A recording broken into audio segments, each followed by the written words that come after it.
Sorry sir, આજે છે ને ટીવીમાં મસ્ત picture Christian Tom and Jerry આવતું હતું. લાસ્ટ સીન હતું એટલે મોડો થયો.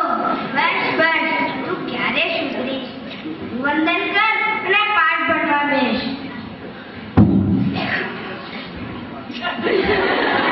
આ શું કરે છે મોહે? સર સાહેબ આને વંદન કહેવાય. બાલાજીમાં બધા આમ જ કરે છે. અરે અને ભૂમિ જરા આને બતાડો તો ખમાસનો કોને કહેવાય અને ગુરુવંદન કેવી રીતે કરાય?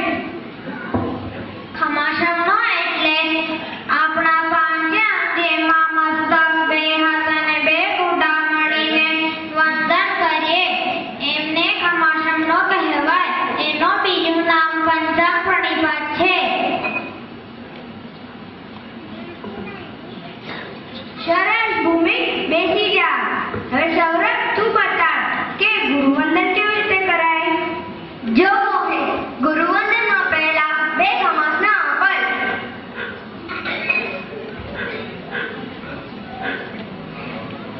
ત્યારબાદ ઇજગારનું સૂત્ર બોલાય. ઇત્કાર સુવરાય સુવરેરસી સુપતપા શરીરે મેરાબાદ સુખ સંજમ યાત્રા નિર્વાહ હોચજી સામી ખાતા તેજી બાદ પાણીમાં લાશ દેજોજી. પછી પાછો એક કમાસનો અપાય. પછી નીચે નમી જમણો હાથ જમીન પર રાખી એને ડાબો હાથ મોઢા પાસે રાખીને અબુટ્ટીઓનો પાઠ બોલાય. અબુટ્ટીઓમી અભિંતરામ દેવસ્યમ ખામ્યાઓ ઈચ્છામ ખામ્યાની દેવસ્યમ ચંકિંદી અપત્યમ ભરાવત્યમ ભત્તે પાણે વિના વિહવતે આલાવે સલાવે ઉદો સમે સમસનાંત પાસે ઉત્રી પાસે જંકિંદી મજેવણ પરિણા સુમંગળ બહાર વસુબે જણ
લોકો સામાયિક શા માટે કરે છે?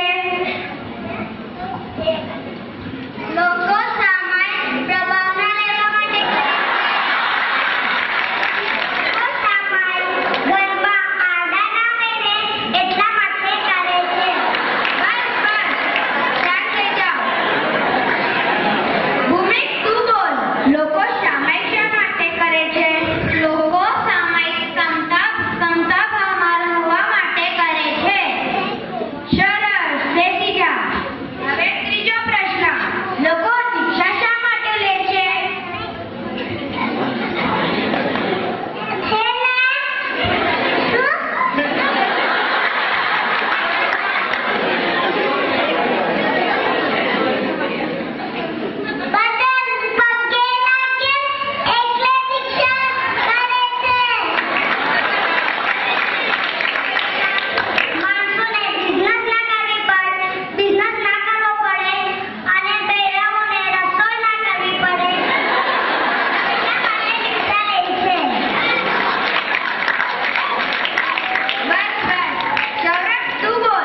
લોકો દીક્ષા શા માટે લે છે? લોકો કર્મો કપાવી સ્ટેજ પર મેળવવા માટે દીક્ષા લે છે. બહુ સરસ સૌરભ, બેસી જા. હવે ચોથો પ્રશ્ન, જે છે છેલ્લો પ્રશ્ન. લોકો પોતાના બાળકોને મહેસાણાની પાઠશાળામાં શા માટે મોકલે છે? ખોટા છોકરાઓની પાછળ ખોટા ખર્ચ ના કરવા પડે.